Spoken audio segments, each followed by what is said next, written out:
making her way to the cage from the blue corner, Sosha Rockwood. That's right, you heard it right. It's time for the ladies to get it on. Here we go.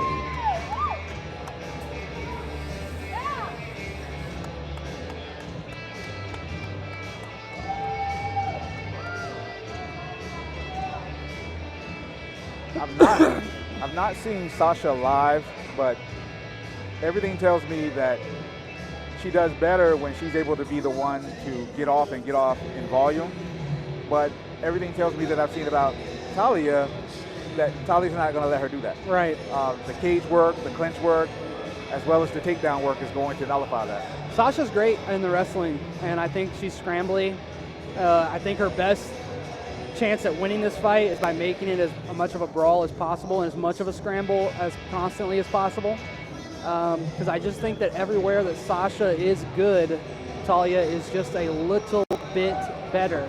And, you know, I didn't want to say anything about this in the lead up to this fight, but now that we're here on fight night, I'll say it. Over a year ago, when Talia started training MMA, when she was about 6-7 months in, these two trained together, and Talia was handedly winning those exchanges on 6 months of training. Wow. So Out of the red I'm corner, hoping that Sasha has improved Talia by moving from TFTC. Cusanelli. Yes! She took my advice on the walkout song. And the only X factor for Sasha is Marcus Davis. I agree. Because he brings that UFC experience and also beautiful boxing. I'm a big fan of boxing and MMA, and he brings a lot of it.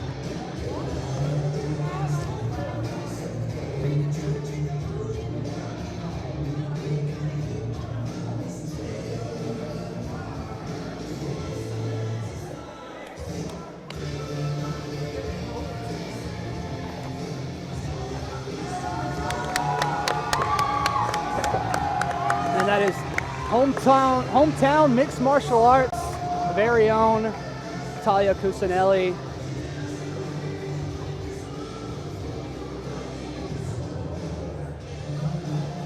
Who's all in that corner? Is that Perez? Time for the ladies to get it on. Hunter Perez, Trevor Hayes. The 115-pound weight class, standing 5 foot 1 inches tall, with a record 2 wins, 1 loss, fighting out of Tap Out Fitness. Welcome, Sosha Rockwood. Her opponent, fighting out of the red corner, standing 5 foot 3 inches tall, with a record of a 1 win, no loss. Hometown MMA G13 is Talia Twitch Cusanelli.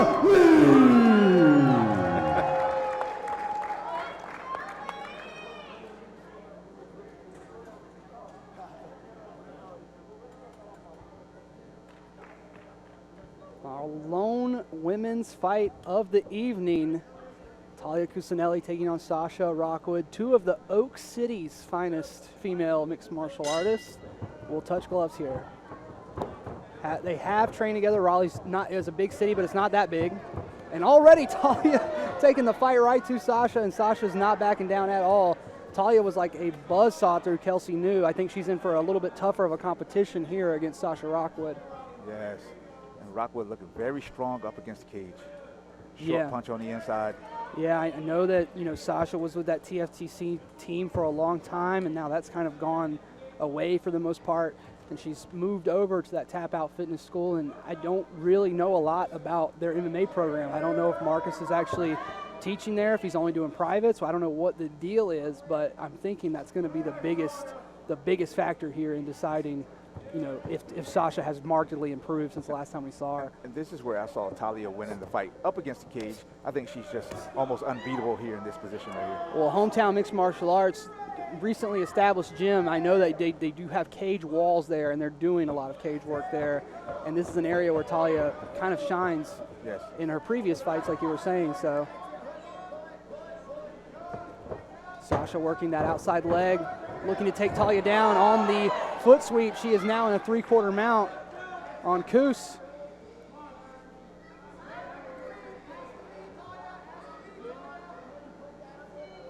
She's on top, but no real pressure, no real threat right now. She's cutting. She's looking to cut inside knee there and baseball slide through. And she's working on an arm triangle here, or has the threat of one at least, but she's got to get onto that same side. And Talia's kind of flattening her back out now, which is not good. She needs to spin inwards. She's got to be cognizant of the time, too. She's on her back, which is safer, but you're giving up that position, right? You're giving up that back control. And now she's carrying the 2-on-1 with the arm. This is a good defense to go if you're worried about the choke. The choke threat is going to be gone. But they are right in front of Marcus Paul Davis now. And he is whispering instructions to Sosha Rockwood. Sosha Rockwood in control here in this first round. And Talia Cusanelli looking to stand. She's now got to deal with this front headlock grip. Is Sosha Rockwood going to fall back into a guillotine? No, she elects to do the smart thing and snaps her down. Intelligent grappling on display from Rockwood. That's right. She's cranking that neck a little bit. And this was always the area of the fight where I felt Sosha was at her best, was when she was, grappling with extreme aggressiveness.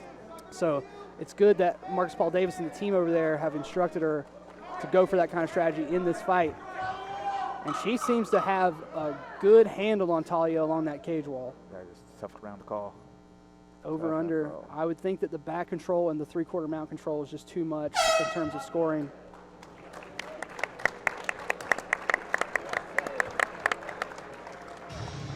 One round in the books here for these two female athletes.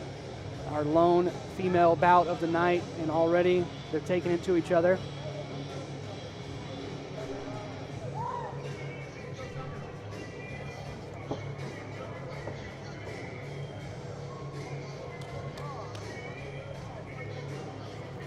Talia looks a little, I don't know, it's hard to put a word on it because it doesn't look tired.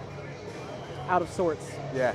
It's kind of hard to gauge her energy in there anyway. Like, she's not exactly the most intense person in the world, right. When she is on 100%, so it can be a little hard to read her. Sosha just, soaking it all in, let Marcus be the leader. First round got rid of that nervous energy. I think what we get now is a little bit more technical. And I think Talia's going to keep it long distance and probably let her kicks work for her. Let her kicks work for her. In talking to Trevor in the pre-fight, before we were recording, he didn't want to say too much while we were recording, but he did say that he feels that Sosha is a very strong fighter in the first two rounds. A very strong fighter in the first two rounds and tends to get tired after. So I know that they were expecting a hard fight from her early. Immediately in the clinch is Cus. And now Sosha fighting for double under in that outside trip again. She goes back to the well, and it's not there this time. Right. How long can you make those attempts? This is the exact position. This is where you got to be really careful with Talia. This is where she won her last fight. It was by somebody feeding their arm over their head, and she just sneaks around to the back and does a mat return. It's a go-to for her. Now Talia Cus is working the double unders on Sosha, working her along the cage wall. Sasha's working that hook on the outside as if she's wanting to set up that trip again. And you really can't show that early. You can't really show that outside trip early or they'll just take their leg out like that, right. You got to wait until you're already kind of retreating and waiting for them to plant their foot. Then you can plant your leg on the outside. Rockwood's doing a great job here on the fence.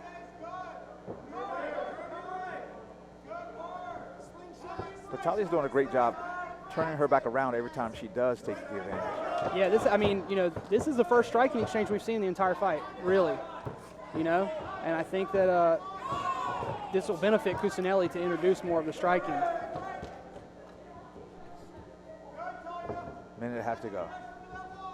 Minute and a half to go in this round. And this is grueling, this constant clenching. Yeah, definitely. And it's one of those questions where, I said in my pre-fight interview that I thought I could see these girls going 3 rounds, and it would be very grueling if they did. And so far, it looks like it might be the case. But I think Talia needs to do something to create a little bit more separation in this fight to make it look like, hey, I'm the one in charge. I'm scoring. Yeah, I'm the one scoring. I'm the one in control. like right here, just turn the corner and take her back. Yeah, I mean, that's what she was doing in the last fight, right? Yeah. I think nice block. That clinch game is great from Talia Cusanelli. She's very defensively sound in the clinch. Now, there you go. Now that's what she's doing. She's releasing, striking, go back into it. Release, strike, go back into it. She does a great job with the turns. Here, go to the back, release, strike. One of the two. Talia Cusanelli scoring now along the fence wall. Sasha continues to look for that trip on the inside or the outside. She'll take it however she can get it. But it has not reared its head again for her in this second round, though she has tried to hook that leg a few times. Grueling round. Grueling round, like you were saying. But, you know, I think Rockwood has abs. I've never seen her with abs before, you know.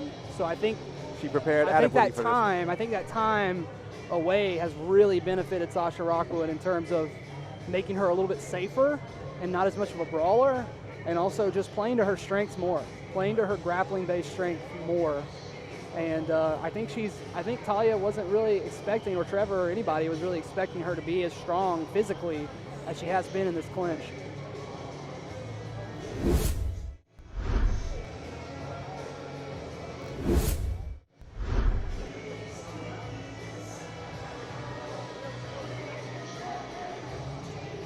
Round 3. And I think both women are in their element, really. They're both doing what they know to do to win the fight, but the other person has something to say about it. All right, last round here between Talia Cusanelli, Sosha Rockwood. And right back to the clinch is Rockwood. Kept keeping Talia on the defensive in the clinch the whole fight so far. Now, oh, head kick for Cus.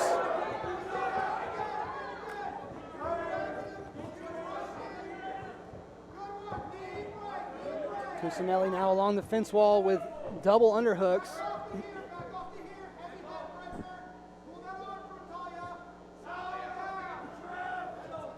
And this is where somebody needs to break out of the pack. Yeah, right. This third round is where you got to kind of separate yourself, right? Good knee from the inside. Yeah, thudding knee too. Talia does a good job of winning the inside position when she's in a negative position. Right, but it's like, how many judges know how to score that? Exactly. You know, how many judges can see what's happening right now and know what they're looking at? Because she had double underhooks. Yeah. She's technically winning that position at the time.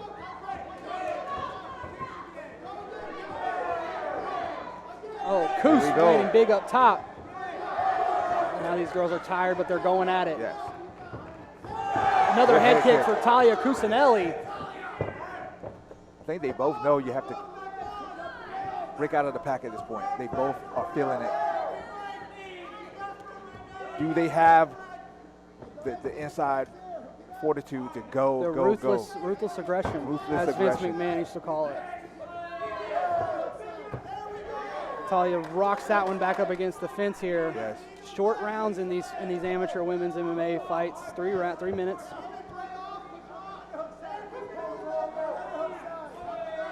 So again, she has that inside position. She can use it to get off the cage. She can do work. She's over under here, swinging her back against the fence here. Tons and tons of exchanges. Sasha looks like she's trying to work a guillotine, but I'm not sure here.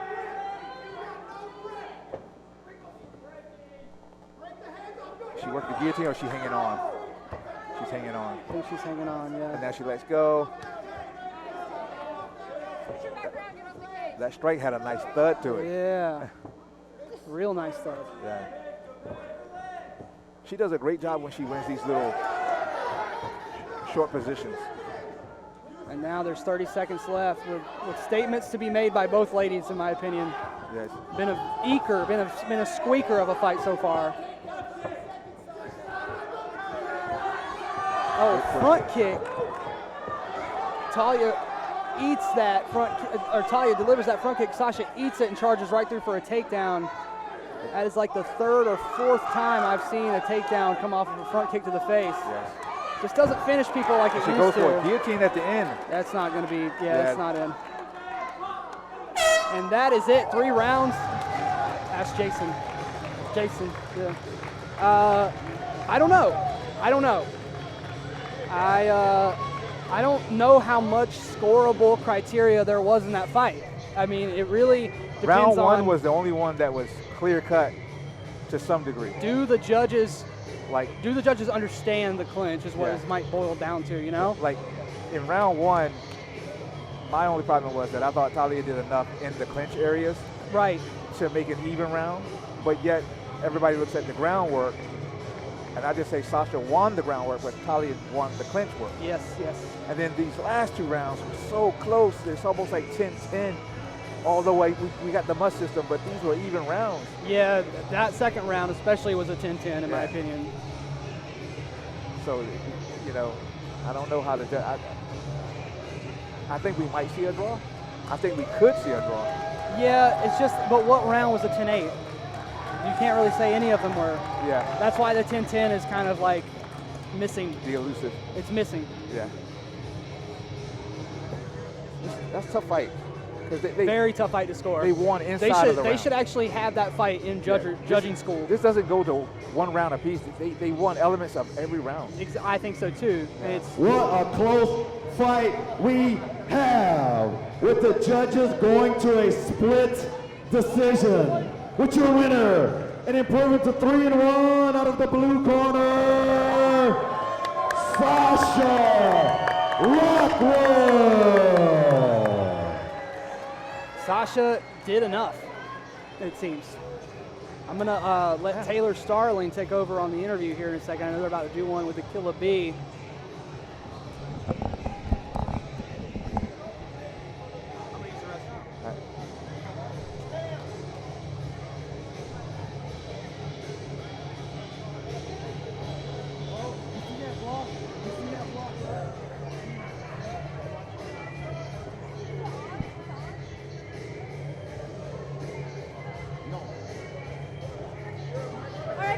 Guys, I'm here with your winner, Sosha Rockwood. Hi, congratulations.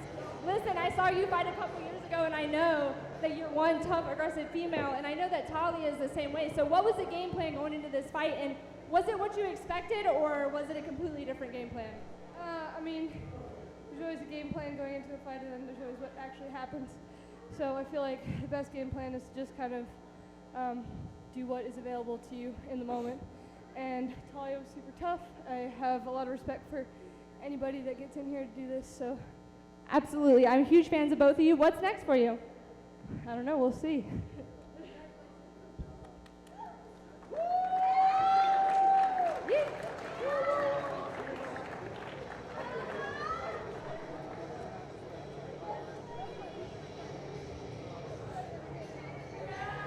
Hey, ladies and gentlemen, we have the number, let me get this right, the number 2 now. She's moved up to the number 2 bare knuckle ranked lady in the world. So look here, tell everybody what you got next coming up. I'm fighting for the world title against XIII in June. All right, hey, and how can we keep up with you and make sure we get in on this fight? Follow me on Instagram at TWStarling. You guys can subscribe to my website, TaylorStarling.com. You guys can add me on Facebook. Follow Bare Knuckle Fight Championship. It's going down in June. June 24th, me versus XIII, and I'm bringing that belt back to the Carolinas. Oh, nice round of applause. Belt is coming back to the Carolinas. Thank you, Ms. Taylor. We'll be looking forward for your next fight.